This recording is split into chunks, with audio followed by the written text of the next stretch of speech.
United States. This novel coronavirus causes respiratory illness in people, and it can spread from person to person.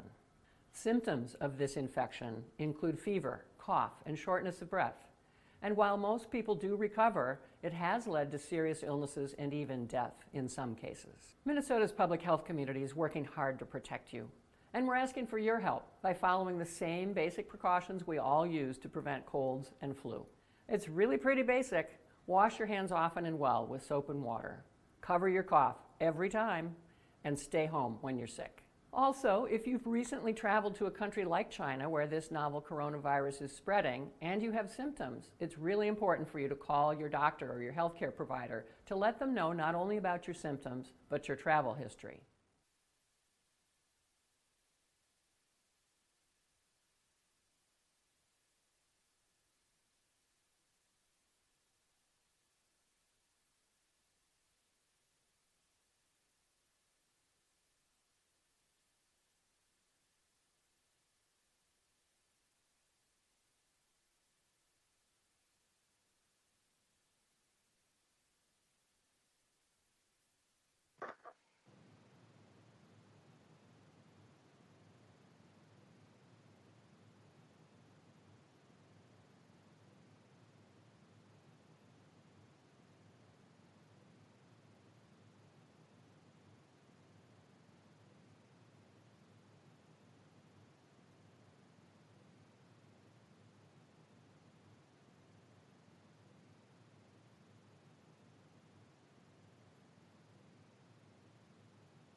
Greetings, folks.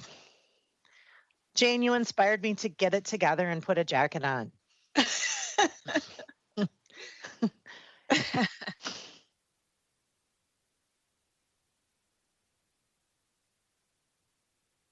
Then I'm like, what am I doing?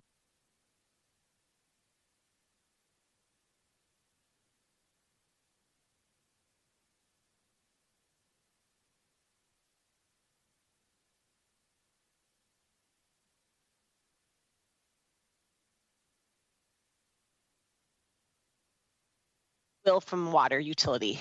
He let me know ahead.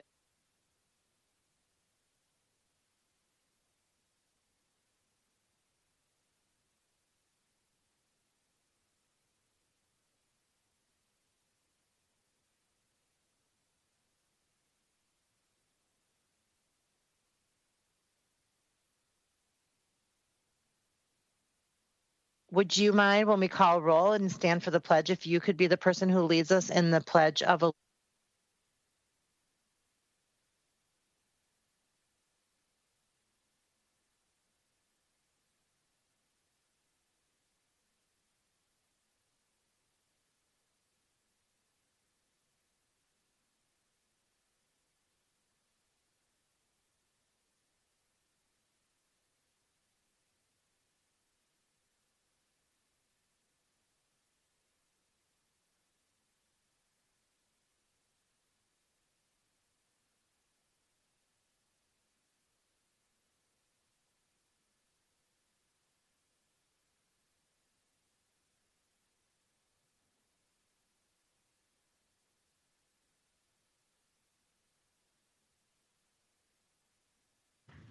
All right, we are, Sherry, if you are ready.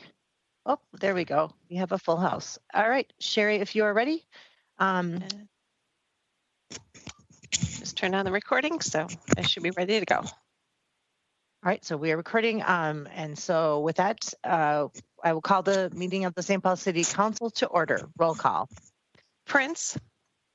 Here. Tao. Here. Tolbert. You're on mute. Here. Yang. Here. Jalali. Here. Naker. Here. Council President Brenmoen. Council President, can you hear me? Yes. Okay, now you're cutting out on us. Oh boy. Here. 7 present, no one absent. All right. And if that persists, I'll just jump off and jump back on and see if I can get a better connection. Please stand and join Will Minkhouse in the Pledge of Allegiance today. We have a guest pledge leader. Please stand and join him. Thank you. I pledge allegiance to the flag of the United States of America and to the republic for which it stands, one nation, under God, indivisible, with liberty and justice for all. Thank you so much. Consent agenda items 3 through 18 are before you for your consideration. Okay, so I believe items 3, 4, and 5 will be taken separately for comment and for amendment. Item number 12 also off consent. Item number 17 has been withdrawn. Anything else for consideration? Separate consideration, that is. All right, seeing none, Ms. Prince moves the balance of the consent agenda. Roll call. Prince, Aye. Tao, Aye. Tolbert, Yes. Yang, Aye. Jalali. Aye. Naker. Aye. Council President Brenmoen. Aye. 7 in favor, no one opposed. The consent agenda is adopted as amended. Item number 3, Resolution 21-354, authorizing issuance of and awarding the sale of general obligation, various purpose, and refunding bonds, Series 2021A, and levying a tax for the Series 2021A bonds. Right, and I believe we have Ms. Brown and Mr. Solomon in the house today for this item. These following 3 items, actually. Thank you, Council President Brenmoen and council members. Mike Solomon, City Treasurer, here to report the successful results of our annual spring bond sale. This morning, the city took competitive bids on 3 series of bonds to attain the lowest possible interest rates. Sarah Brown, the city's debt manager, will report those details, and I just provided them to the council via email ahead of the meeting. And as you noted, the next 3 agenda items will be the approval and award for each series of the bonds. The bonds finance significant capital projects, including the 2021 capital improvement budget, street reconstruction, and mill and overlay projects. They fund infrastructure at the Highland Bridge Ford redevelopment site, and we also are refinancing existing debt for interest cost savings. As you know, the bulk of our work on the annual bond sale goes into the credit rating process, and I'm happy to report that the City of St. Paul's AAA bond ratings were reaffirmed with stable outlooks by both Fitch and S&P. The rating agencies were impressed by the prudent financial decisions made by the mayor and city council as we got through a very challenging 2020 with positive financial results. They did note the very strong economy in St. Paul, our strong financial management by elected officials and staff, and very strong liquidity with the city's general fund balance policy. The reports do note that risks due to the COVID-19 pandemic remain, and weakening economic conditions or increases in the city's long-term debt could be threats to our high rating. So with those best possible credit ratings and interest rates being at or near all-time lows, we are successful in getting a high number of bids and very low interest rates. And I'll now ask Sarah Brown to fill in the details on the sales. Thank you, Mike. Council President Brenmoen, City Council members, my name is Sarah Brown, and I am the city's debt manager. It is my pleasure to give you the results from the sale. As Mike said earlier, this morning in a competitive sale, the city sold 3 series of bonds. The Series 2021A are various purpose and refunding bonds. The new money portion will fund roughly $14.7 million of capital improvement projects and capital equipment. The series are also refunded for other bonds from 2010, 2011, and 2013 for debt service savings. We received 8 bids, with Hilltop Securities receiving the cover bid, the true interest cost of 0.83% for a 10-year term. The refunding portion of the series resulted in $1 million net present value savings, which equates to roughly annual savings of $92,000. The Series 2021B bonds are general obligation temporary tax increment bonds for Ford. We received 5 bids. Huntington Securities received the cover bid. This is very short-term debt that received a true interest cost of 0.43%. Lastly, the Series 2021C, our general obligation street reconstruction and refunding bonds. This bond will finance 2021 street projects, pay off a 2019 variable rate bank loan, and refund a street improvement bond from 2013 for debt service savings. We received 8 bids. The cover bid was from Piper Sandler & Company. The true interest cost was 1.5% for a 20-year term. The refunding portion resulted in $814,000 of net present value savings, which equates annual savings of roughly $107,000. All 3 deals combined resulted in a total of $1.8 million present value savings, or roughly $200,000 of annual savings. And as Mike noted, these are the lowest rates we've received to date. With that, I'll pass things back to Mike. Yes, thank you, Sarah, for that report and for leading the team that completed the financings. I want to thank Director McCarthy and the whole team in OFS, as well as the Council Budget Analyst Holly Houston for participating in our rating agency calls. I have to thank our consultants on this transaction at Baker Tilly and Ballard Spahr. And then I really want to take a moment to also congratulate Dave McGilvery. He'd normally be sitting with us in the council chambers, but we're congratulating him today on his retirement. Dave has worked in government service for more than 40 years, 30 of those as financial advisor to the city, with Springstead, now Baker Tilly, located in downtown St. Paul. We know that St. Paul has a special place in Dave's client portfolio, and it's quite fitting that this financing will be his final bond sale before retirement. So as our longest serving financial advisor, Dave has worked with many mayors, council members, finance directors, and other staff on a long list of projects, including financing the Xcel Energy Center, CHS Field, and more. Dave assisted the city in getting its first AAA credit rating and truly went above and beyond by taking the group on a helicopter tour of the city with Mayor Kelly. So thank you, Dave, for your work on more than 30 years of bond sales and your significant contributions to the city of St. Paul. So with that, we're happy to take any questions that you may have.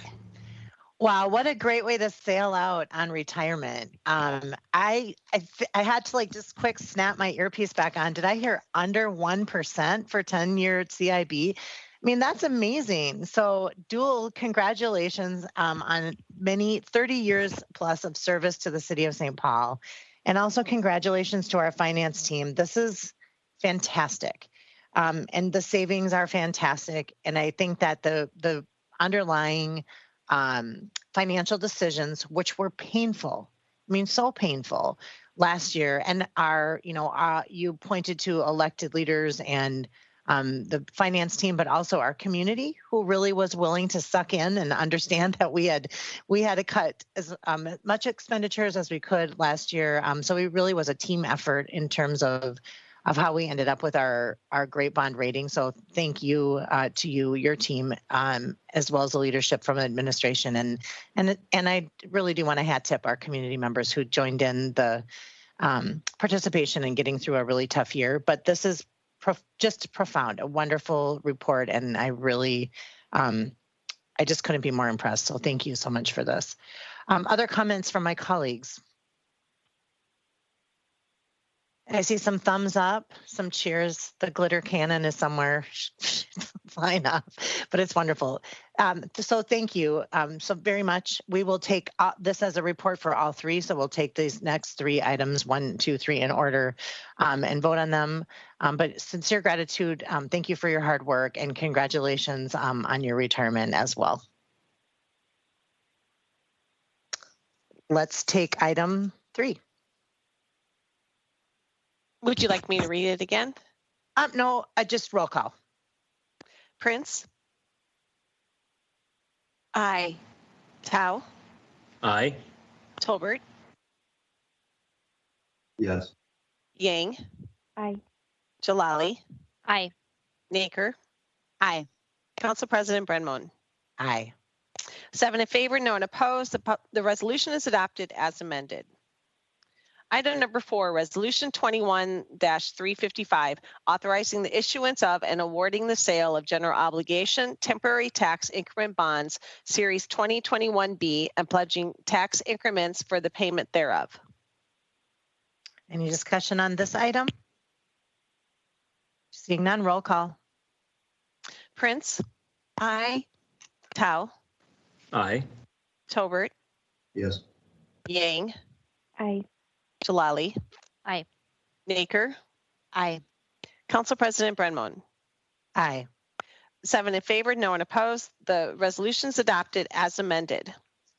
Item number 5, Resolution Public Hearing 21-356, providing for the issuance of and accepting a proposal on the sale of general obligation street reconstruction and refunding bonds, Series 2021C, and levying a tax for the payment of the Series 2021C bonds. Any discussion on this item? Seeing none, roll call. Prince, Aye. Tao, Aye. Tobert, Yes. Yang, Aye. Jalali. Aye. Naker. Aye. Council President Brenmon. Aye. 7 in favor, no one opposed. The resolution is adopted as amended. Item number 12, Resolution 21-423, authorizing the Police Department to enter into an agreement with the St. Paul Public Housing Agency for the Collaborative A Community Outreach Program that includes an indemnification clause. Ms. Prince. Thank you. I believe all of us received a memo from Pastor Frederick Newell and the Access Group about this item concerning the language in the contract pertaining to Section 3. Section 3, Federal Section 3 is a contract compliance program that ensures that when federal funds are used, that priority is given to hiring low-income people from the surrounding community, as well as qualified businesses that are low income. And Pastor Newell has been an incredible watchdog on Section 3 compliance and an advocate for ensuring that low-income people are getting what they deserve when federal funds like these are involved. I do want to say that on behalf of the council, I did check with the city attorney. The language in the agreement is specifically prescribed by HUD regulations. So changing it was not an option. But I do want to recognize Pastor Newell's concern that we are following Federal 3 rules. And this will become even more important to us as we are going to be receiving and using a lot of federal funding through the American Rescue Plan. So I want to thank Pastor Newell for his input and for that of the Access Group, and I will continue to work with him on behalf of the council on these issues. So with that, I'll move approval. Thank you, Ms. Prince, and thanks for your leadership in following up on that inquiry into our office. I know the Public Housing Authority very strongly values that relationship with ACOP, and so thanks for the follow-up there. I will support your motion. Any other discussion? Seeing none, roll call. Prince, Aye. Tao, Aye. Tolbert, Yes. Yang. Aye. Jalali. Aye. Naker. Aye. Council President Brenmon. Aye.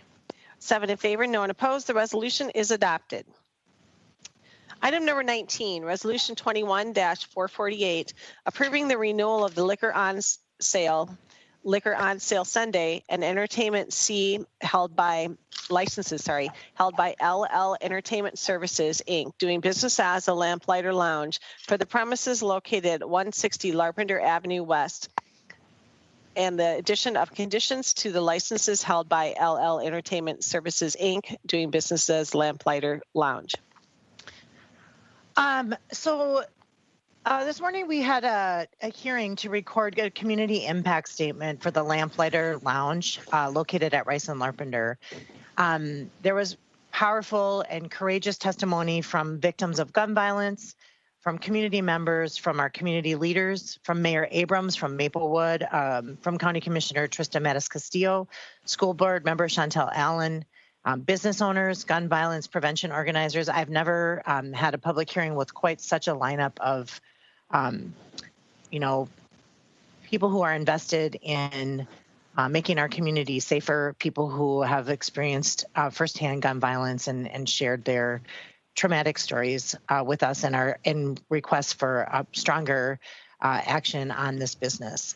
After listening to the testimony, I'm truly convinced that this item needs to go back to our city's attorney's office and our DSI, because I believe that too much has been missed. And it's clearly a business that should be facing adverse actions, not just a license renewal process. Even though there are an astounding 729 police records for this address from St. Paul Police alone in the past 3 years, I'm actually concerned, and I mentioned this during the hearing, that the calls for service by adjoining businesses, by neighbors with bullets in their properties, by passing cars, et cetera, might be recorded at other addresses and therefore aren't included in this record. Ms. Richardson's testimony about being shot on the premises may not be reflected in this testimony. There's just many of the things that we heard that I do not see reflected in this in the hearing that's in front of us. And I truly believe, and I know I can speak for all of my colleagues, that we owe it to our community to ensure that every angle is investigated, that we look into all of these potential violations and impacts on our community, and that the proper adverse action recommendations are brought before this council.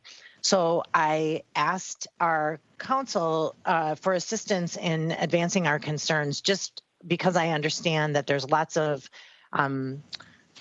different things in motion right now, including the question of adverse action, the question of the liquor renewal, the question of conditions.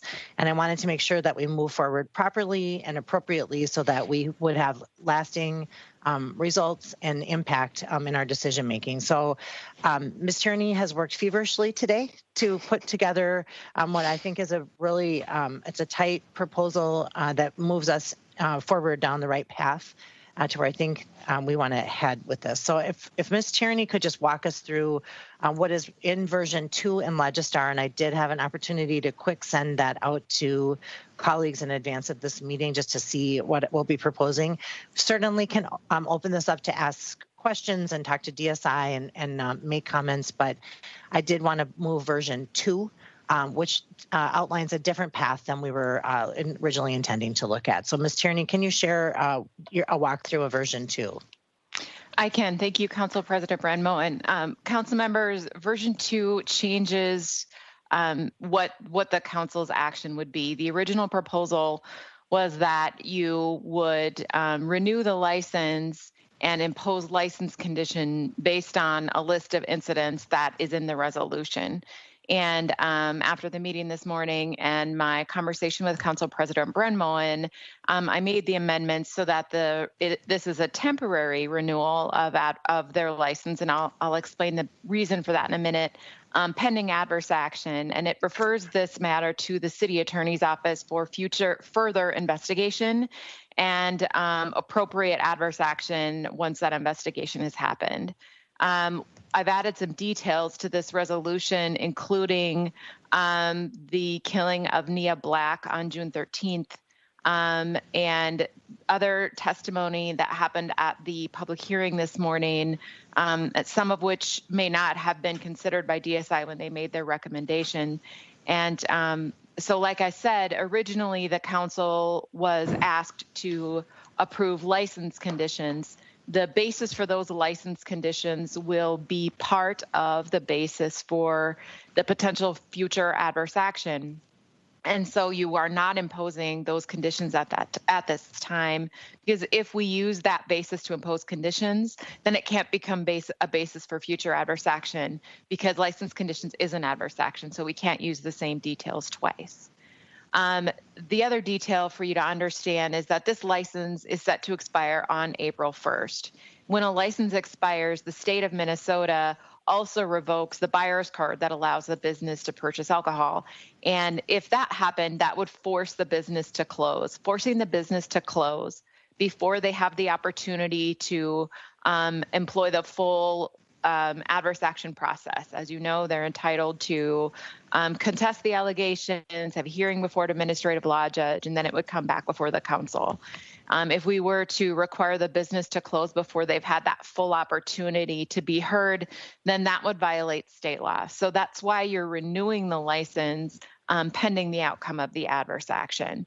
And again, what this is a referral to the city attorney's office for a full review of the incidents that are connected to the licensed premises, looking at the surrounding community and making sure that everything that is related to what you heard this morning is put back before the council for consideration. And then we will propose the adverse action and move that forward. So this would then appear before the council again once that process has resolved. And Ms. Tierney, I want to be sure that the folks who testified this morning and people who are paying attention to this matter understand that we're not continuing to just talk about this. This is a move towards adverse action, which basically means penalties, which can include anything from financial penalties to closure penalties to a full revocation. But we need to look at all of these facts, the new facts that were shared with us today, and make sure that we're counting everything in order to make those recommendations in their totality. How long do you believe this process will take? Because I'm sure people are wondering, are we just kicking the can down the road a little bit further? And I know people are eager to find resolution to this, especially Nia Black's family, who's been, suffering and advocating for almost a year now. Council President Brenmo and council members, we will move this forward as quickly as we can, but we do want to do a thorough investigation. We don't have complete control over the timing of how everything works because we're at the mercy, assuming that we would move forward with a more significant penalty recommendation. The licensee has a right to a hearing before an administrative law judge, and that isn't a calendar that we have control over.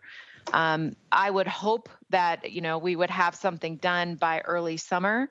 But, I expect that if there is a hearing that this will be somewhat complicated and somewhat contested, perhaps. So I don't want to sound like a lawyer and say it takes how long it takes, but due process is an important right for people. And we need to make sure that we honor that. But no, this is not just to kick the can down the road. We'll get right to work. Right.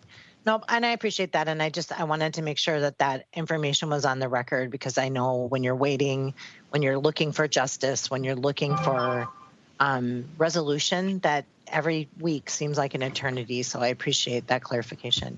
Ms. Naker has a hand up, and also Ms. Jalali. Thanks, Council President. I appreciate the work that has happened on this, and this version 2 looks a lot better than version 1. I guess I have 2 questions. I'm still reeling from this morning's hearing, frankly. And I'm wondering, first of all, this is a question for DSI. I don't understand how conditions were not imposed on this property before. There were 2 separate requests from the district council. There were clearly the police calls to justify it. I've, again, dealt with properties like this in my ward, and being able to take adverse action was possible because we had these conditions that were documented. So I'm just really struggling to understand that, and I'd really appreciate an explanation of that. And then, Ms. Tierney, I'm curious about, I understand that things take as long as they take, but to Council President Brenmoen's point, I completely share the sense of urgency.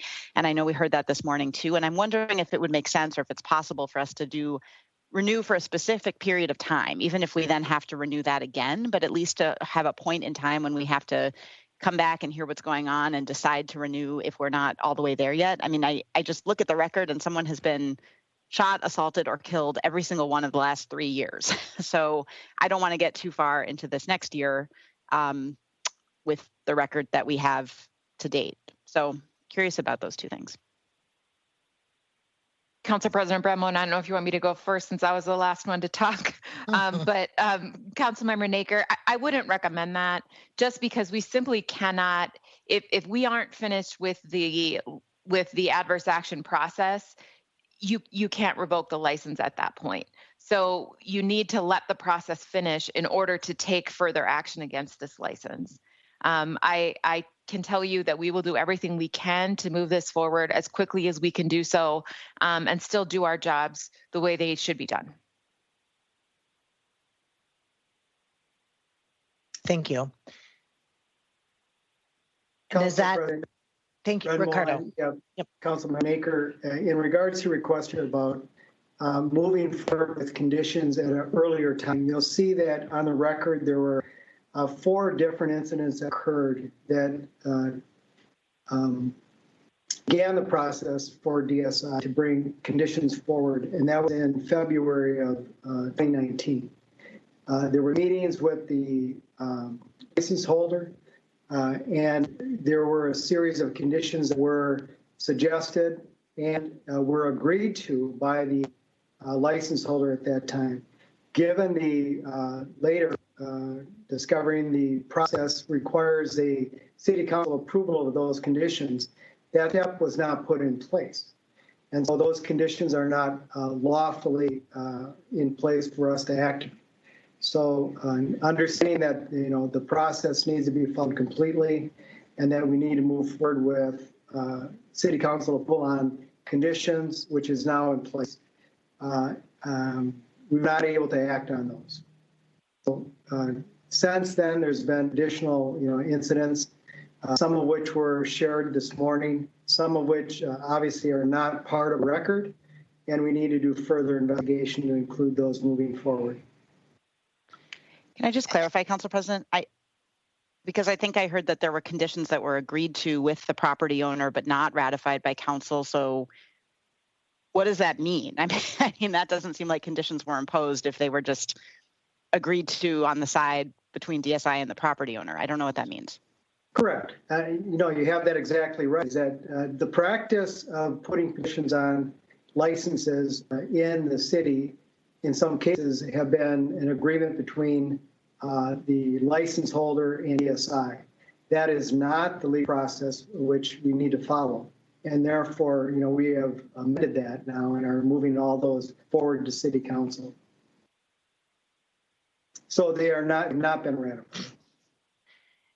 And thank you for that clarification. I appreciate that. And I will say that it is my understanding that the establishment has been complying with the conditions over the course of since that agreement was made. It wasn't codified. And one of the concerns I had about today's original resolution is that it was simply codifying what they're already doing. It seems like we're looking at a much more serious situation than approving a license and saying keep doing what you're doing. So, but you're saying, Mr. Cervantes, that effective recently that any of these conditions that were voluntarily agreed to by a business will be codified before the council? Just to clarify. Yeah, Madam Chair, what will need to happen is those are included in the action that will be moving forward.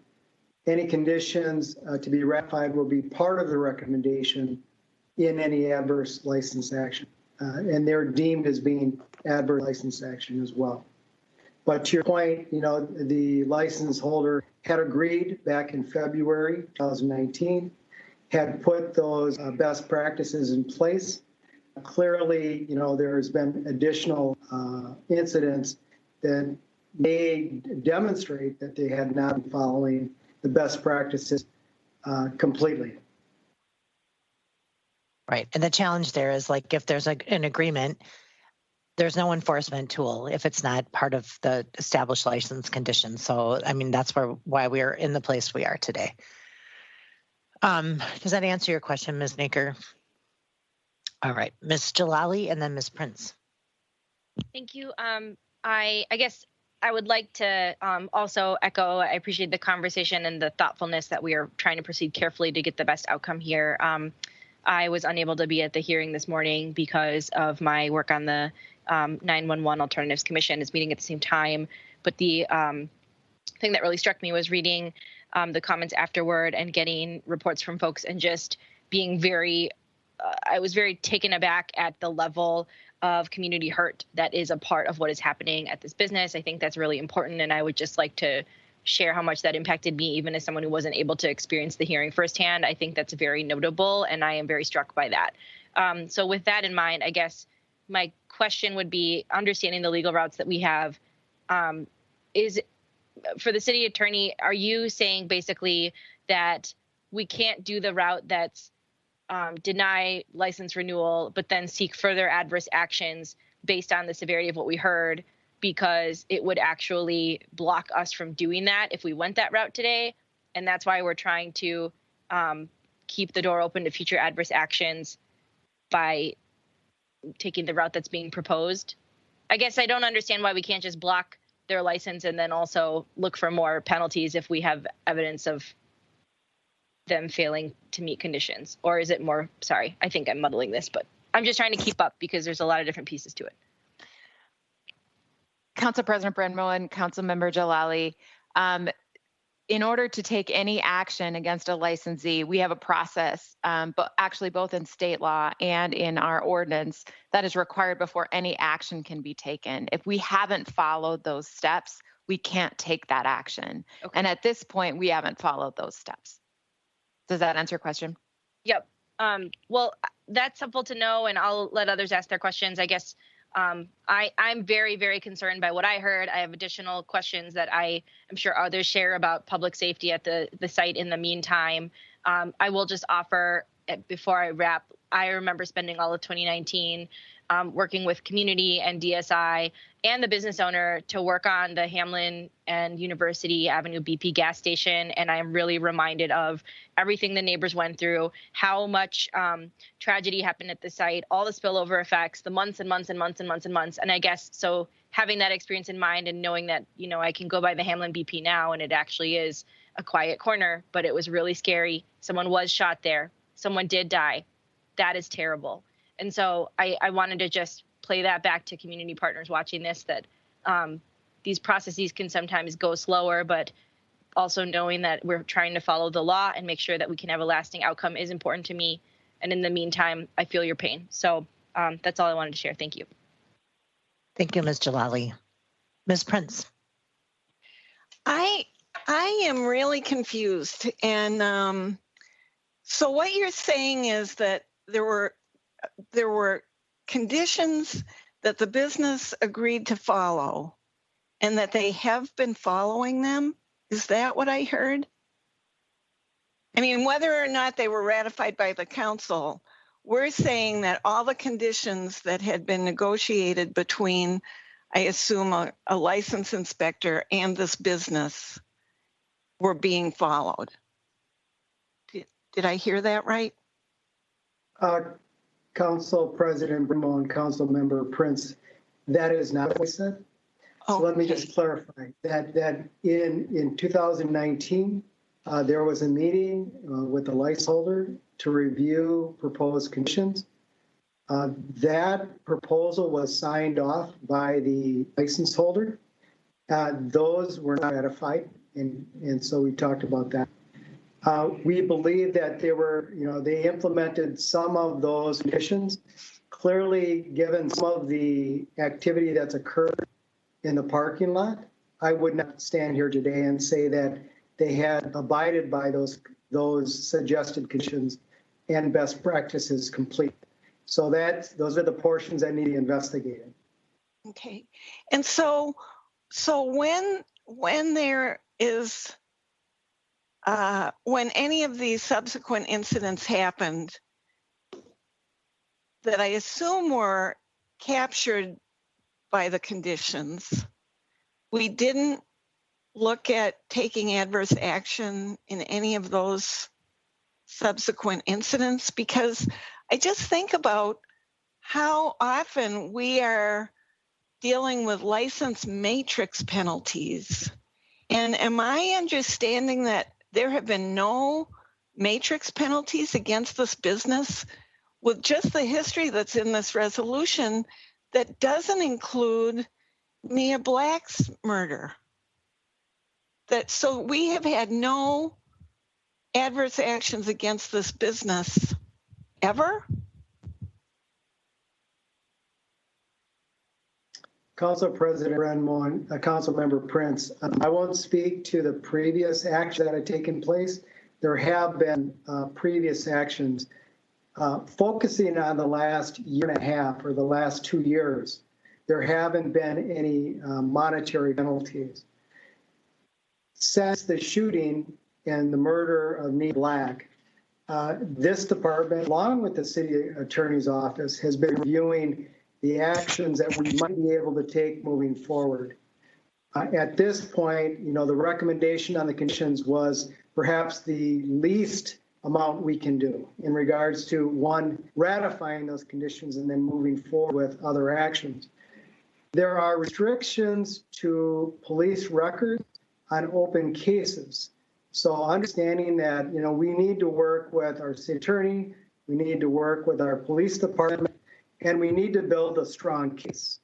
And so I want this group to know, as well as the community, that we share in the grief and also the concern about public safety. I want you to know that, and that we have worked diligently on the path forward. In this case, making sure that we do it correctly. Our police department has increased their observations, their proactive visits, as well as making it mandatory to report any observations that have been made, at this particular location. And that they've also included, other resources with the community ambassadors as eyes and ears of what is going on in the community, of which we can build reports. And so really our challenge has been to, one, find the facts in the case, most usually are found in the police reports, and then tie those facts directly to the license holder and their responsibility. There are some other challenges in the case, but as our assistant city attorney has proposed, we will be looking at how we can do that in a stronger way. I appreciate that, Mr. Cervantes, and clearly, this is a unique set of circumstances, and things have been missed, and I'm sorry about that. I'm not questioning you as much as I'm just trying to understand it. And I do know from cases in my own neighborhood involving, one is a convenience store, another is a bar, that the police really welcome, at least in my ward, the opportunity to be able to tie what's going on from a criminal standpoint to the license, because it gives us a way to combine our efforts to stop the activity. And so even before this morning's hearing, when I read through this, I just simply couldn't understand it in view of what I feel like I understand about the license process and the matrix system for violations. And so just putting conditions on this and this is of course a renewal and not an adverse action. It just raised all kinds of questions. So I appreciate your being here. I trust that we're going to take some really strict action, because somehow this business has really slid through the cracks. Thank you, Ms. Prince. And we have talked about this on other occasions with other problem properties where it's very perplexing to me. I have another similar situation in another part of our ward that will be coming before us in a few months that I don't understand the disconnect, but at the same time, I do understand the challenges of trying to connect actions outside of the business to the business. And I also do understand, particularly with Ms. Black's murder, if the case is still pending and the police cannot provide the evidence that we need to tie these two items together, the question is, do we want to wait until that case is resolved, or do we want to move forward? And I think we want to move forward, and have been really pushing on this, but I fully agree with what you said about it. Just astounds me that there's nothing formal in place that we can be using as leverage at this time. I see Ms. Yang, Ms. Naker, and Mr. Tao with hands up. So let's start with Ms. Yang. Thanks, Council President. I have two questions. The first one is based on what we heard today, then we won't know when exactly this will come back to the council. Is that correct? We're waiting to hear from the attorneys. Council President Brenmo and Councilmember Yang, yes, we will move this forward. I can certainly update the council as things move along if you'd like that. Just sort of let you know where we are. But yeah, we'll move this forward as soon as we are ready, and the hearing process will proceed there accordingly. Okay, thank you. And is the Lamplighter Lounge currently open right now? They are, okay.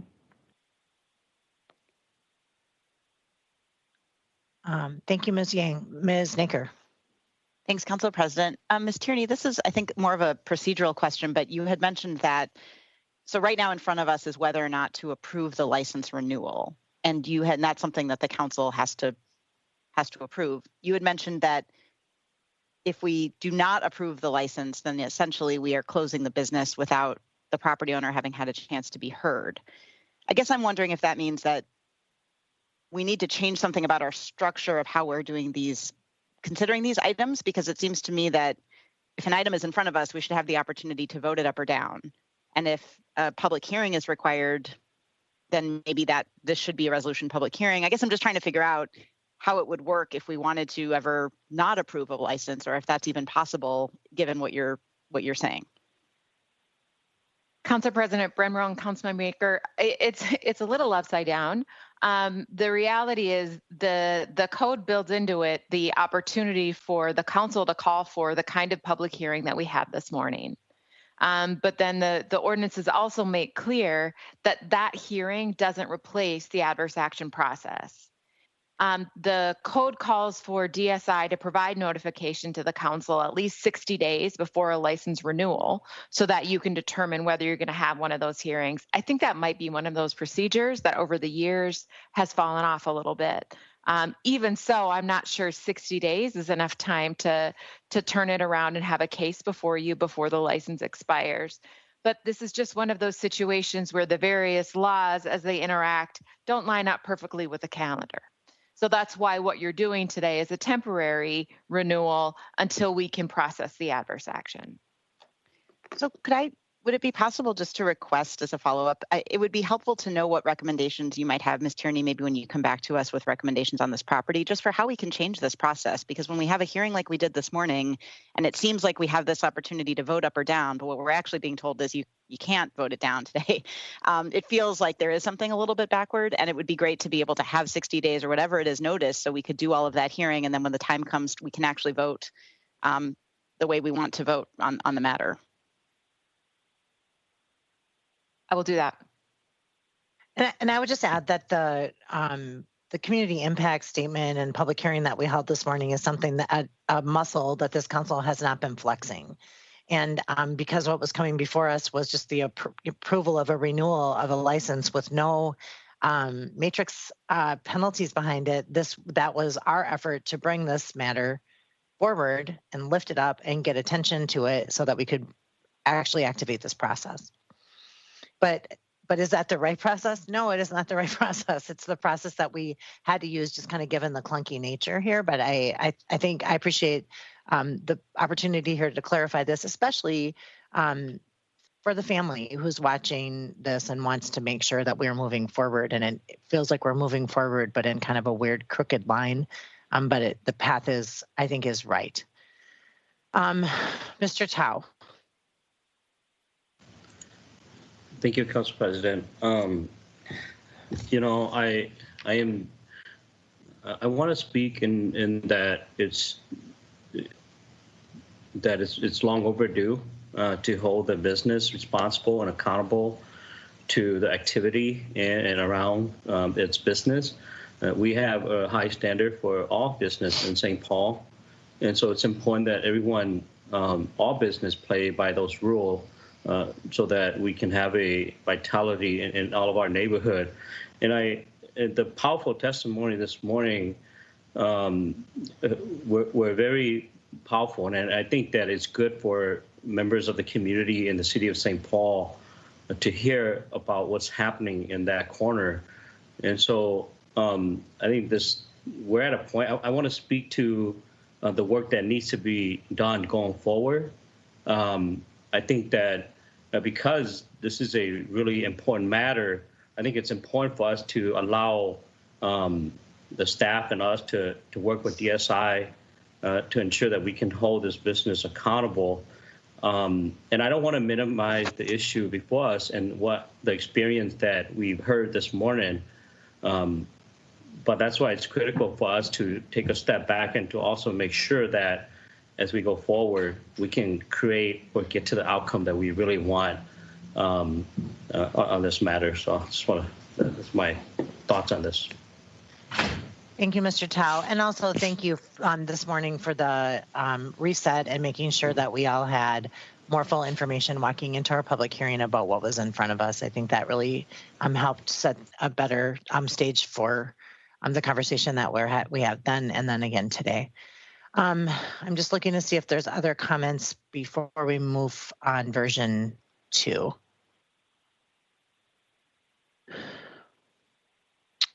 All right, I don't see any hands up, so I will see.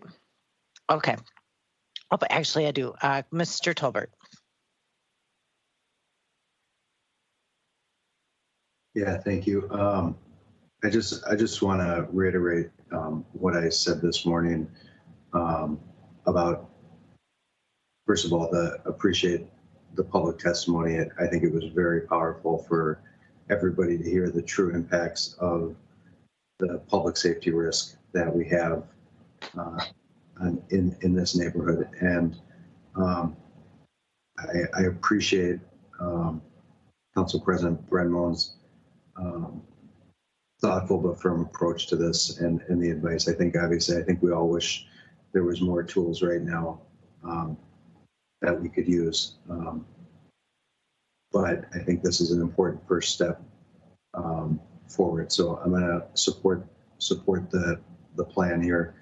But I think more than anything, to highlight to the neighborhood, to the owners, I hope the property manager and the property owner who signs these leases is also on notice that this is a very problematic property that they are doing business with. And problematic is probably the kindest possible word we can use based on the violent crime that has happened at this property that we heard about today. So again, I'll be supporting this plan of action, but I think we're all going to be on high alert watching this property now. Thank you, Mr. Tolbert. With that, I will take that as a motion from Mr. Tolbert then, and no final discussion. Roll call. Prince. Aye. Tao. Aye. Tolbert. Yes. Yang. Aye. Jalali. Aye. Naker. Aye. Council President Brenmoen. Aye. 7 in favor, no one opposed. The resolution is adopted as amended.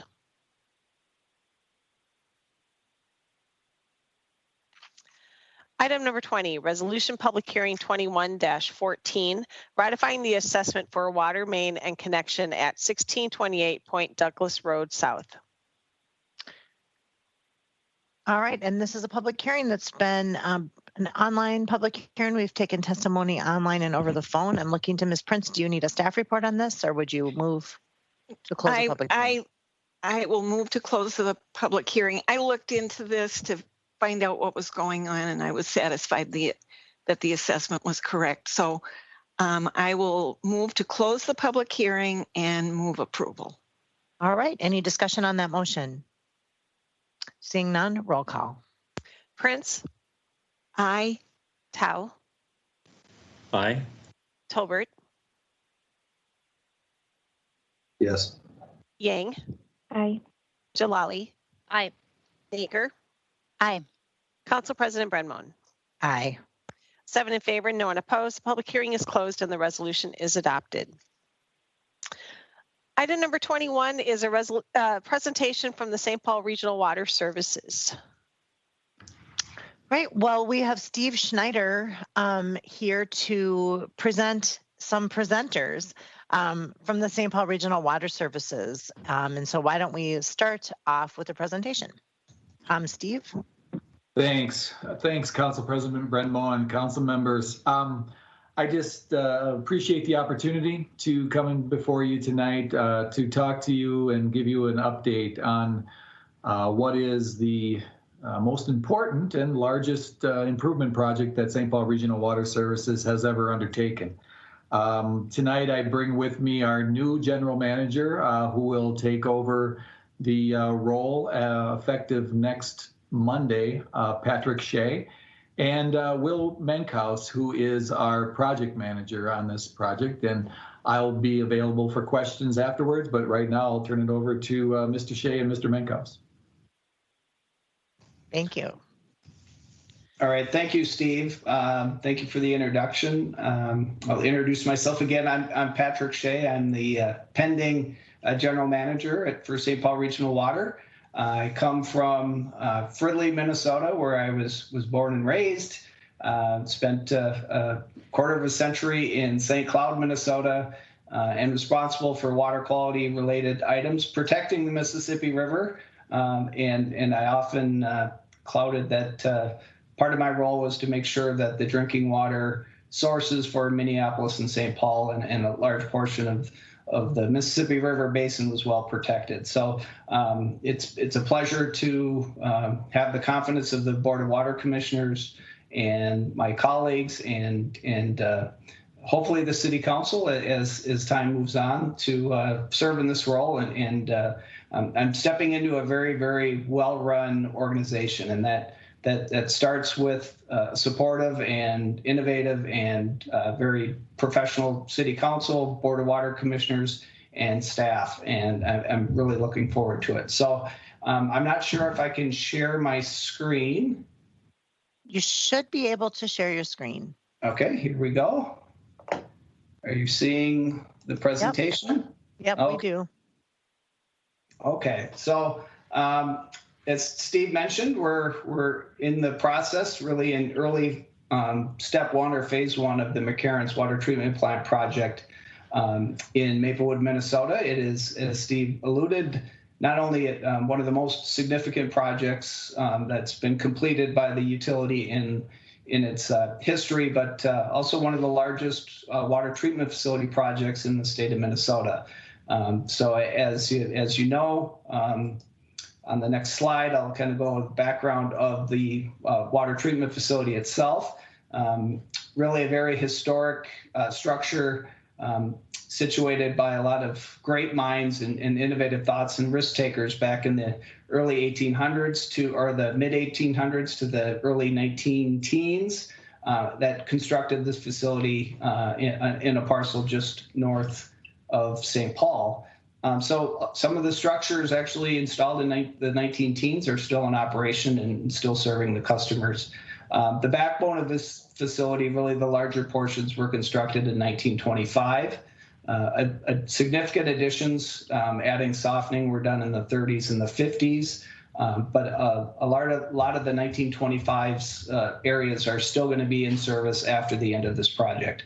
But if you do the math on these dates, you can see the project itself is going to be replacing structures that are 100 years plus in their service life. Really, it's both a necessity and a modernization of our treatment capacity that we're looking at doing.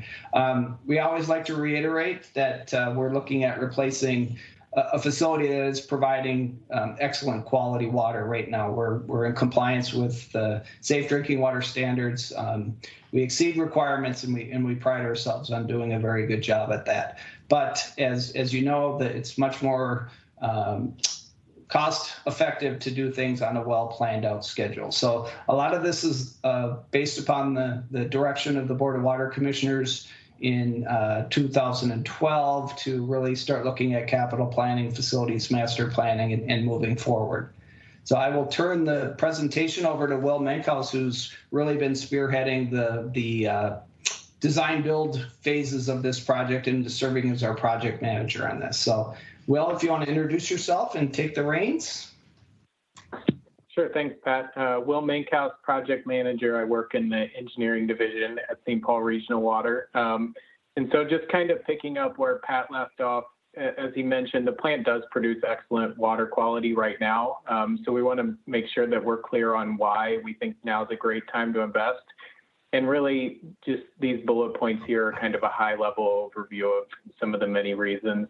The first one's probably most important. We think it's really important to take a proactive approach to drinking water infrastructure. 500,000 people depend on this water treatment plant every single day. It's a huge public health asset within the community. And so if you wait for something like that to fail, you've waited far too long. You're taking risks with public health. And so, fixing it before failure is crucial. We'll improve reliability at the plant as the facility gets to about 100 years in age.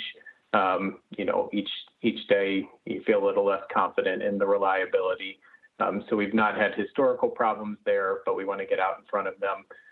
And ultimately, we'll improve water quality with this, and we have a chance to do it at a time where the climate for investment is really excellent. So those are kind of a high-level overview of why we think now is a great time to invest in this facility. Next one, Pat. So a quick look at the scope of the project. Essentially, the treatment plant is the area that you see in red and blue on this slide. And the area in red is what we're proposing to replace in this project. Predominantly, we'll be replacing in kind, just with more modern equivalents of technology that take up a lot less space and operate a little more efficiently. We also plan to add ozone, which is kind of the best of the best for water treatment, and will proactively remove contaminants that are not known to have any adverse health impacts, but we'll proactively get out in front of many of those with ozone. So even with new technology added, will only take up about half the footprint that we currently do on the site. Back to you, Pat. All right, thank you, Will. So under project communication and outreach, and we're certainly very open to feedback from not only the City Council, but the public and the Board of Water Commissioners on what things we can do more of or better to kind of communicate what the project is and where we are in the process. Really, I'd like to really emphasize this is both a water quality and reliability improvement project. It's not an expansion project. We're not adding capacity. We're improving reliability. Changes to taste is very unlikely that people will notice it, yet it will result in additional taste and odor control options. So we're going to provide our staff more controls over potential taste and odor concerns that might happen. So for those of you that have spent considerable time in St. Paul and an opportunity to give kudos to Steve Schneider, he did some significant work for the utility back in the early 2000s that have really improved our taste and odor control options, but we're going to add additional as climate change and changes to our surface waters may affect our ability to maintain the good tasting water that we provide. So we're going to do outreach to the general public through mailers and websites, and we've got a little media coverage from the Pioneer Press, and assume there'll be a little bit more as things move forward because of just the sheer scope of the project, and as Will mentioned, the 500,000 customers that rely on us every day for clean, safe drinking water. There may be some focused attention on businesses that depend on water quality, food, beverage producers, medical professionals that, kidney dialysis and that sort of thing that rely on our water for their operations. We want to make sure they're well ahead of the game and know what to expect. And then just being as transparent and upfront about the effect on future rates. So we're a self-funded operation, as you're aware, and our user rates are what pays for these projects. So there will be a rate effect that I will touch on briefly. So we're looking at $160 million as an anticipated project cost. We're looking at financing this over a 20-year term using the state of Minnesota's Public Facilities Authority state revolving fund financing. So the first phase of that financing is coming up very quickly. We got a 1%, where we didn't get under 1%, but we got a 1% interest rate. And I think that under 1% is the lowest I've heard from any municipality. So it's very impressive. The cost will remain under a penny per gallon, despite the rate changes that we're projecting over the next 4 years. And as this council's aware, you set the rates annually, so these are just projections, and we'll have to go through the diligence and the public comment and public approval process that's common. Our rates remain very competitive. We keep track of similar utilities that provide softened drinking water of a similar quality, and make sure our rates remain compatible with them.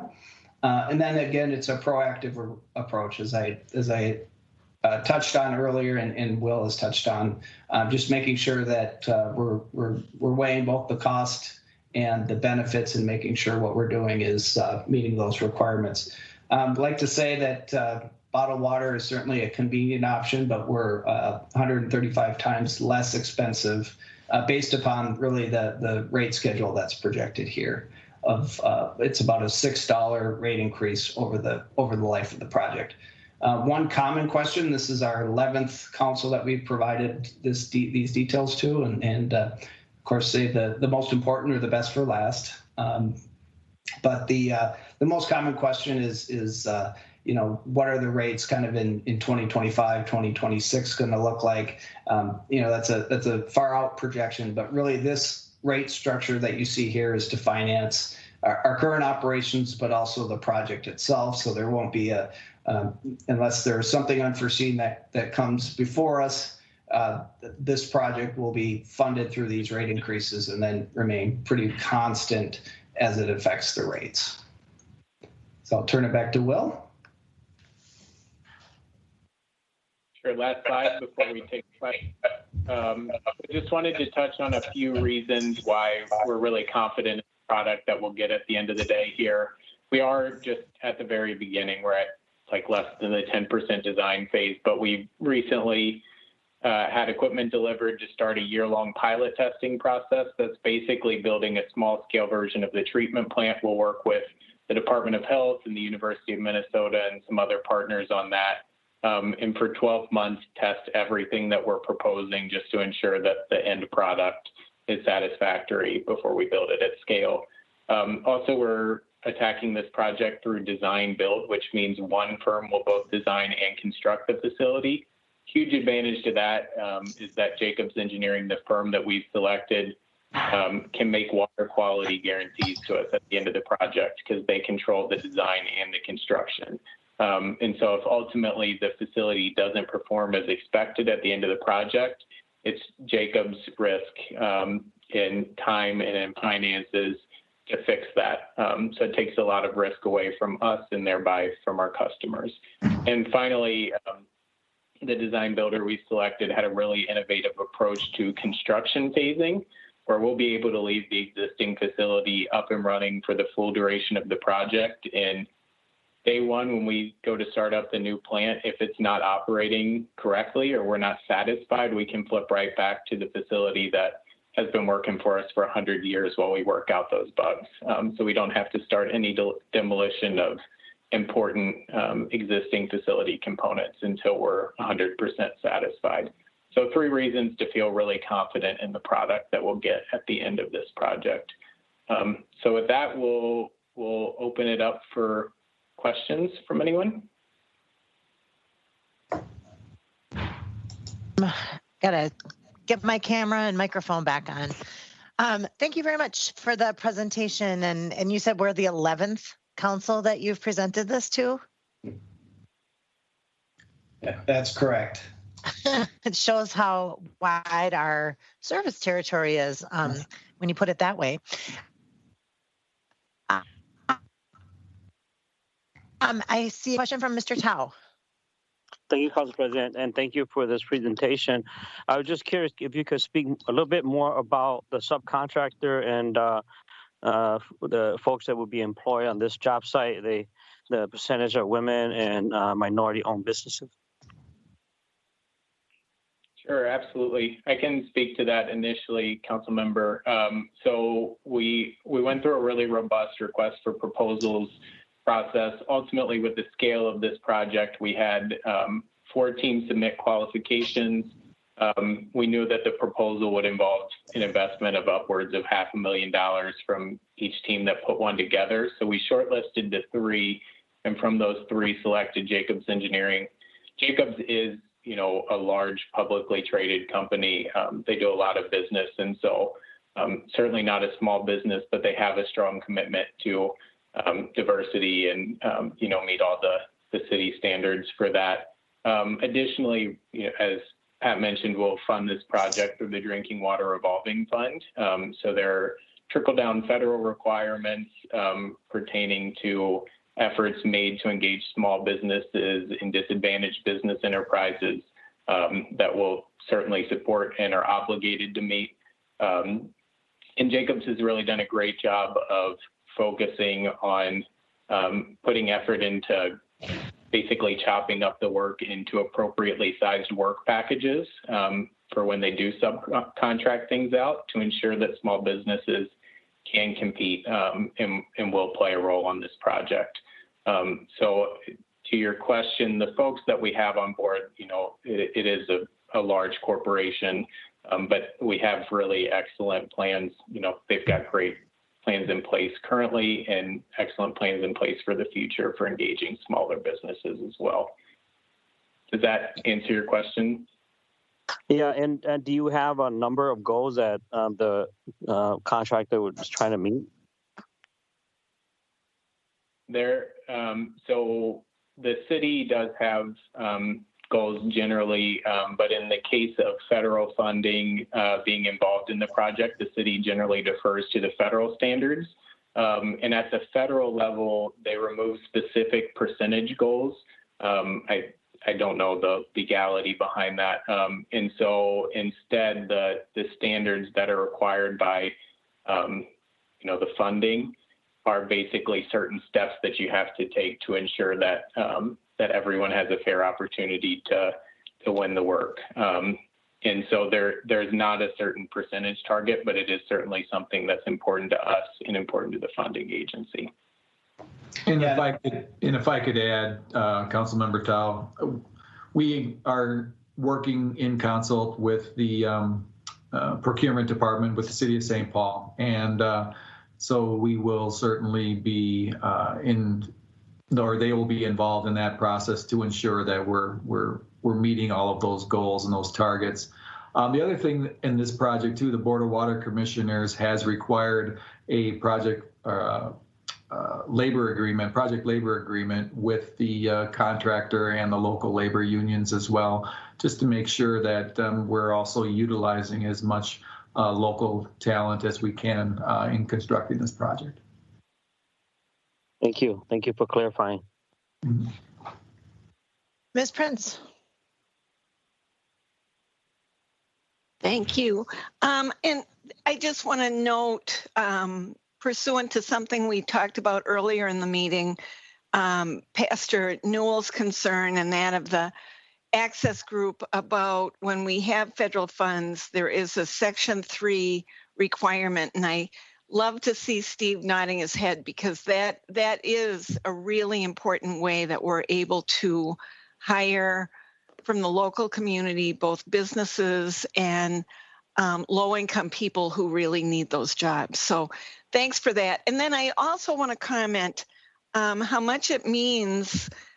I mean, I think we're going to thank Steve when this presentation is over, but I want to say how much it means to have this project ready to go as Steve is leaving us and Pat is taking over. I think it's incredibly exciting.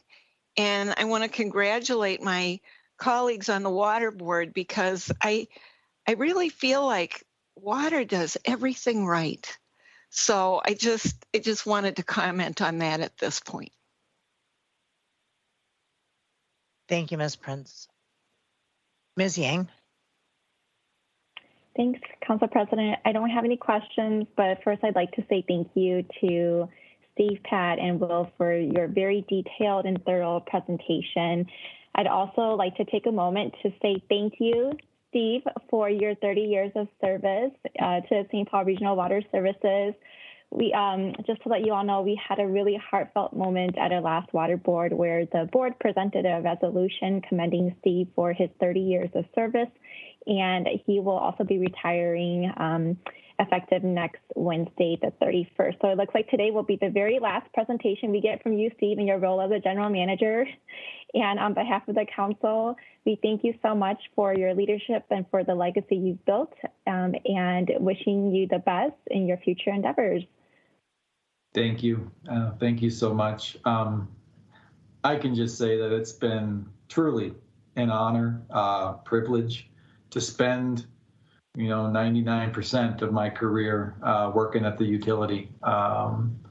It's been an opportunity to get to know a lot of great people, a lot of great leaders, a lot of great public servants. And I just love going to work every day and truly knowing that what we do makes a difference. And I could not have done it without a lot of what we like to call water professionals, people that really do know what they're doing. And I am 100% confident in the board's choice of Mr. Shea to continue the great history of our utility. And hopefully then, I can't wait to come back in 5 years when this project is done.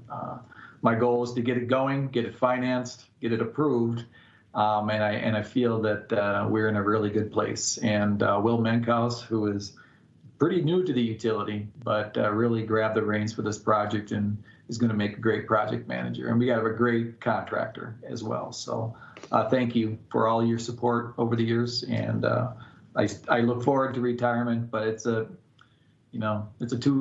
fork in the road, and it's really a little strange when you're used to going to work every day for 35 years when it's kind of coming to an end, but I am looking forward to it. And as long as Sharon doesn't kick me out of the house, I'll stay here as long as I can. So thank you very much. Mr. Tolbert. Well, I want to take this opportunity to thank Steve as well.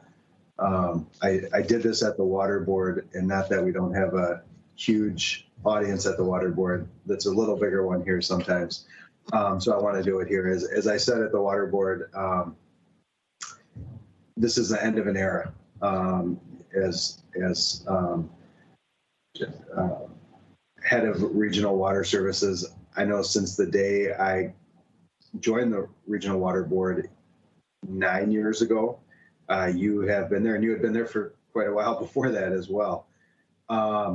I have often talked, I think I've talked more at the water board about it, but I've also talked here about it as well, that we are very fortunate in St. Paul and around St. Paul that our foreparents had forethought in planning for water and planning for the long-term needs of water. And I think you have exemplified that better than I can imagine any of them having done that over your career. You really have always been forward thinking and thought of the long term and didn't do simple things to cut a budget for a 1 year or 2 year thing. Everything you focus on has been long term.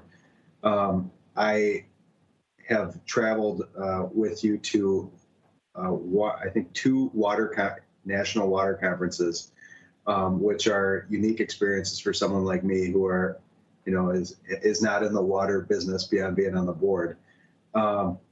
And the thing that I learned most and in those classes and in talking with other leaders and other water people is how fortunate we are, not only in Minnesota, but particularly in St. Paul, about what a better position we are in than I'd put us up against near any community in the entire country and probably in the world, because of the forethought and the continued leadership like people like you. And we really are lucky in that sense. And I also want to thank you for being such a great public servant. It's a life choice to be a public servant for life, and you chose that. And no senior slide for you. That this presentation exemplifies exactly.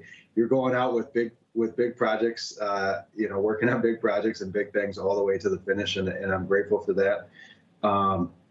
And as Jane said, water does things right. It's true. It's sometimes not the most exciting board, but that's actually a good thing, because you guys do such a good job running and administering that department that it makes it easy to be on the board near every day, because you guys are so professionally run, and we're great, and I'm grateful for that. The last thing I'm going to say is, and I've said this many times, and it shouldn't surprise my colleagues, but we have the best water in the state. It doesn't matter if it, I think that, but we win at the state fair contest too. So it's well known across the state that we have the best tasting water in the state.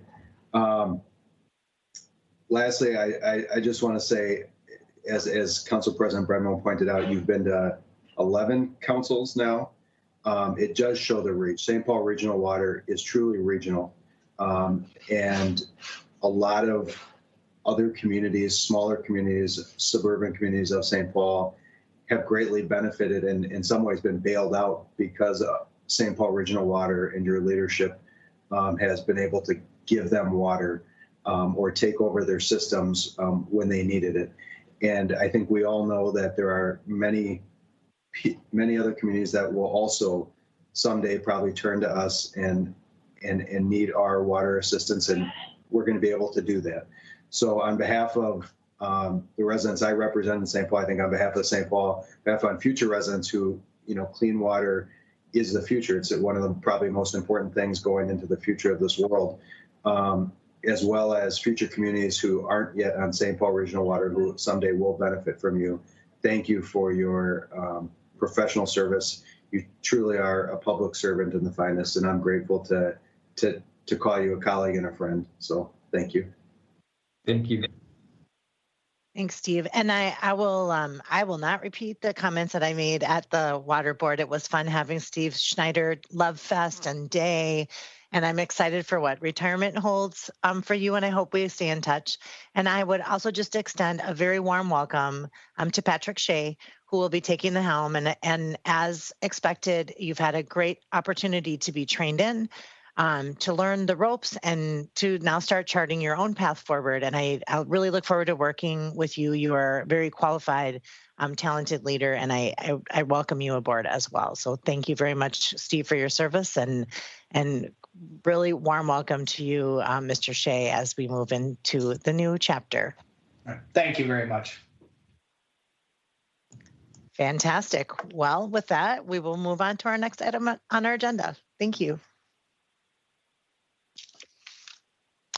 Item number 22, final adoption of ordinance 20-29, amending chapter 409 of the legislative code pertaining to the distance restriction between liquor license locations and to reduce the location radius for off-sale wine only licensed locations. Ms. Prince.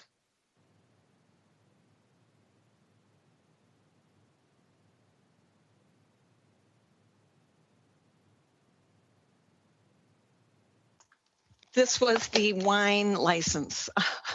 Yes. Thank you. I had hoped that I would have something to put before you today in terms of a possible amendment with help from DSI, but DSI has not been able to get to this, so I am going to lay it over for yet another month to April 21st. So Ms. Prince moves a layover to April 21st. Any discussion on that motion? All right, seeing none, roll call. Prince, Aye. Tao, Aye. Tolbert, Yes. Yang, Aye. Jalali. Aye. Baker. Aye. Council President Brenmon. Aye. 7 in favor, no one opposed. The ordinance is laid over to April 21st. Item 23, Resolution Public Hearing 21-20, amending the financing and spending plans of the Department of Public Works capital budget to transfer funding from the 2021 Wabasha project, the 2017 Como project, and 2020 municipal state aid contingency into multiple public works projects. All right, this is a public hearing that has been held online and transcribed over the phone. As such, Ms. Yang would move to close the public hearing and approve. Is there any discussion on that motion? Seeing none, roll call. Prince,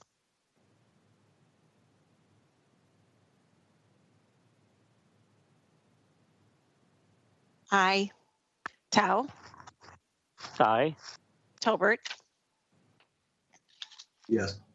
Yang, Aye. Jalali. Aye. Baker. Aye. Council President Brenmon. Aye. 7 in favor, no one opposed. The public hearing is closed and the resolution is adopted. Item 24, Resolution Public Hearing 21-35, amending the financing and spending plans of the Department of Public Works capital and operating budgets for the 2021 downtown pavement project.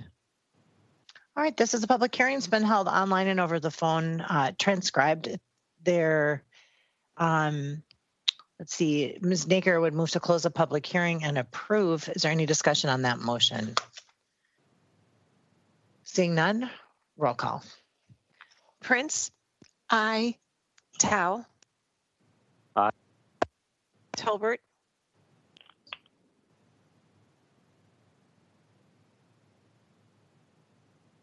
Councilor Tolbert, I didn't hear you. Yes. Yes. Okay. Yang, Aye. Jalali. Aye. Naker. Aye. Council President Brenmon. Aye. 7 in favor, no one opposed. The public hearing is closed and the resolution is adopted. Item 25, Resolution Public Hearing 21-40, amending the financing and spending plans of the Department of Public Works capital budget to add Ramsey County funding and transfer funding from 2021 municipal state aid contingency to the 2020 Randolph Sidewalk project. All right, this says a public hearing's been held online and over the phone. As such, Mr. Tolbert would move to close the public hearing and approve. Any discussion on that motion? Seeing none, roll call. Prince, Aye. Tao, Aye. Tolbert, Yes. Yang, Aye. Jalali. Aye. Naker. Aye. Council President Brenmon. Aye. 7 in favor, no one opposed. The public hearing is closed and the resolution is adopted. Item 26, Resolution Public Hearing 21-61, authorizing the increase in the Parks and Recreation Grant Fund budgets in the amount of $1,420,000 to reflect various grant funding awarded in 2021 and establishing the appropriate grant activity budgets. And this is the public hearing that's been held online and over the phone. As such, Ms. Jalali moves to close the public hearing and approve. Any discussion on that motion? Seeing none, roll call. Prince, Aye. Tao, Aye. Tolbert, Yes. Yang, Aye. Jalali. Aye. Naker. Aye. Council President Brenmon. Aye. 7 in favor, no one opposed. The public hearing is closed and the resolution is adopted. The legislative hearing officer recommends adoption of the following resolutions as no objections to these recommendations were received. Item 27, RLHTA 21-165, 969 Charles Avenue. Item 28, RLHTA 20-665, 430 Dale Street North. Item 32, RLHTA 21-167, 1010 LaFond Avenue. Item 33, RLHTA 21-82, 52 Litchfield Street. Item 35, RLHAR 20-87, 2118 St. Anthony Avenue. Item 36, RLH TA 21-138, 1910 Suburban Avenue. Item 37, RLH TA 21-131, 31 Winter Street. Item 38, RLH TA 21-133, 31 Winter Street. Item 39, RLH TA 21-174, 31 Winter Street. Item 40, RLH TA 21-171, 171 Wyoming Street. And item 42, RLH AR 20-86, graffiti removal services. And the motion is to adopt these items. So moved by Ms. Naker. Any discussion on that motion? Seeing none, roll call. Prince, Aye. Tao, Aye. Tolbert, Yes. Yang, Aye. Jalali, Aye. Naker. Aye. Council President Brenmon. Aye. 7 in favor, no one opposed. The public hearings are closed and the resolutions are adopted. For the following item, no objection to the legislative hearing officer's amended recommendation was received, and therefore she recommends amendment and adoption of item 41, RLH AR 20-83, securing and or emergency boarding services. And again, the motion is to amend and adopt. So moved by Ms. Naker. Any discussion on that motion? Seeing none, roll call. Prince, Aye. Tao, Aye. Tolbert, Yes. Yang, Aye. Jalali, Aye. Naker. Aye. Council President Brenmon. Aye. 7 in favor, no one opposed. The public hearing is closed and the resolution is adopted as amended. For the following items, the legislative hearing officer's recommendation is to continue the public hearings to the dates named. Item 29, RLH RR 21-12, 134 Elizabeth Street East.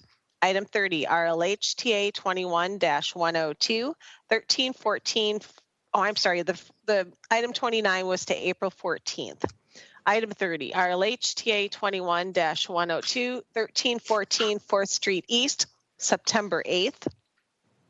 And item 34, RLH TA 21-97, 1817 Maryland Avenue East, September 22nd. And again, the motion is to continue the public hearing to those dates I named. So moved by Ms. Yang. Any discussion on that motion? Seeing none, roll call. Prince, Aye. Tao, Aye. Tolbert, Yes. Yang, Aye. Jalali, Aye. Naker. Aye. Council President Brenmon. Aye. 7 in favor, no one opposed. The public hearings are continued to the dates that I named off. For the following items, the legislative hearing officer's recommendation is contested and additional testimony from the appellant is in the record. Item 31, RLH TA 21-166, 959 Hudson Road. And we have a staff report. Good afternoon, Ms. Mormond. Good afternoon, Council President Brenmon, council members. This is a vacant building fee for this property. The property, I will take this chronologically. There's a number of moving parts here. The first thing is that this is the second public hearing, though, that we have scheduled for this. There was confusion with the owner about whether or not he could testify previously. And just to make absolutely sure that his testimony is in the record, we put forward this resolution, which is titled reconsideration of that. So you have that in front of you now. That being said, this particular property, 959 Hudson, went into the vacant building program in June of 2014. Therefore, the bill that you're looking at today covers the time period June 25th of 2020 through June 24th of 2021. The vacant building fee, when it went to assessment, was appealed. So there was a hearing actually last November. At that hearing, we learned that the purchaser acquired the building in September, and evidently the vacant building fee, the bill, and the pending assessment were not addressed in the closing, so he was appealing it at this time. So in November, he believed that and asked that it be waived entirely. And what I recommend now is that the case would be that the council would, if the work is done within 6 months of the billed year, bill for half of the normal amount. The work was, if the work being done by then would be in January. So I continued the case from November to January, and in January found that the work was not completed and a certificate of code compliance had not been issued. The owner at that point in time said that he was having trouble because of the drop box at DSI and getting some follow-up inspections. Review of the record was, I would say, mixed on that. I didn't find any gaps in DSI services at that time. Moving forward in time, his original council public hearing was February 10th. The certificate of code compliance was not issued at that point in time. The certificate of code compliance actually was issued on March 19th of this year, so last week. That means that in that billable year, this property's been in the program for 9 months. It is my practice when a building is in the program for that long to recommend payment of the entire vacant building fee. The written request in front of you from the owner is that they would like to request that the vacant building fee be waived. They just did a full-scale renovation. They have a closing scheduled on April 5th, and they thought the deadlines that were given were unrealistic. And I would say these weren't actually deadlines. These were dates to give to prorate the fee that were kind of standard. They're kindly asking to have the city waive 1/2 of the pending vacant building fee at a minimum, although we feel deserving of having the full assessment waived, as the city has done for us in the past after complying with all the Category 2 requirements. I don't know what other properties that may apply to. No address was mentioned, and as you know, it is not the practice of this council to waive fees in those situations, so didn't nail down that detail. Again, Mr. Ureko's request on behalf of Northern Realty Ventures LLC is for a minimum of reduction by half, and he would like the fee waived entirely. My recommendation is approval, as 9 of 12 months in the year were actually spent in the vacant building program. Thank you, Ms. Mormond. Are there questions for Ms. Mormond? Ms. Prince.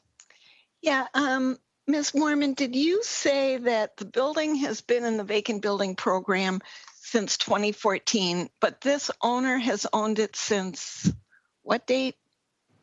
I found a closing in the Ramsey County system of September 4th of 20, $5,000. You know, I think, I mean, I appreciate the history that you've provided here.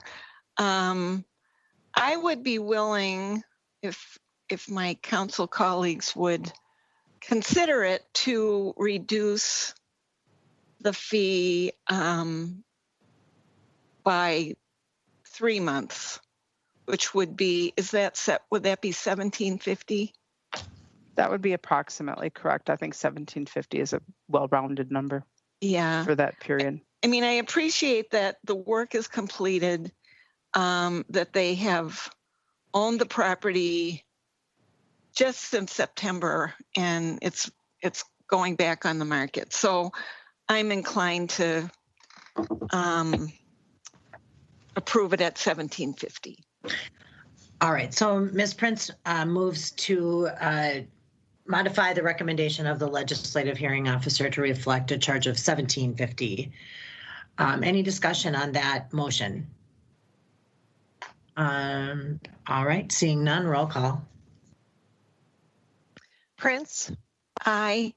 Tao? Aye. Tolbert? Yes. Yang? Aye. Jalali? Aye. Naker? Aye. Council President Brenmon? Aye. 7 in favor, no one opposed. The public hearing is closed and the resolution is adopted as amended. And that brings us to the end of our agenda, if I'm correct. All right. Before we go, I'd just like to offer up to my colleagues if anyone has news from the wards or beyond that they'd like to share today. looking at hands. Ms. Yang and then Ms. Prince. Thank you. I have one thing to share. There's a free food giveaway in the East Side, and it's being hosted by the International Brotherhood of Electrical Workers, Local 110. It's located, well, it's this Saturday, 11 a.m. to 2 p.m. And the location, just give me a second. I have so many tabs up right now. The location is 1330 Conway Street in St. Paul, 55106. So share that to your family, friends, people you know, to go there this Saturday. Thank you, Councilmember Yang. Ms. Prince. Thank you, Ms. Yang, for that, because the IBEW is on the east side and it actually is in Ward 7. So I really appreciate getting that word out. And then I have an announcement from the East Side Elders. They are holding a COVID vaccine clinic on April 1st from 10 a.m. to 3 p.m. in partnership with the Santa Foundation at 2090 Conway Street. That's the Conway Rec Center. And you have to be eligible under current Minnesota guidelines. Priorities will be given to folks who live on the east side. And you can call to make an appointment. Call the East Side Elders at 763-325-3473. And or you can call Northeast Seniors at 651-808-1901. And again, that's April 1st. You can register through the East Side Elders or the Northeast Seniors, and in partnership with the Santa Foundation. So call right away because I'm sure those spots will fill up quickly.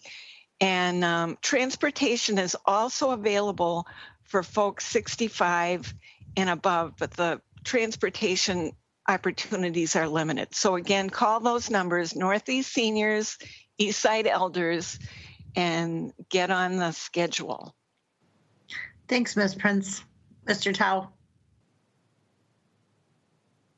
Thank you, Council President. I just want to acknowledge the folks that came out to remember former school board chair Marnie Zhang yesterday. It was her birthday, and she was also a victim of COVID-19. And so it has been very difficult for the family, but I want to thank all the folks that came out to remember her and her service to the great city of St. Paul.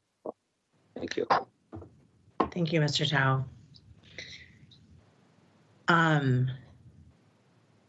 I did see today, I think in light of both of those announcements and comments, that Minnesota is #1 in the nation in terms of vaccination. And I think we will be seeing more and more of these pop-up clinics and places where we can get vaccinated and get safe as soon as possible. So keep on looking for those opportunities. Get on the state vaccinator list. Things do pop up. And my update, which now seems kind of dry, is just that just a reminder to people, these spring days cause us to start doing spring cleaning activities. And when you do spring cleaning activities, you might find bulky items in your house that need to be picked up.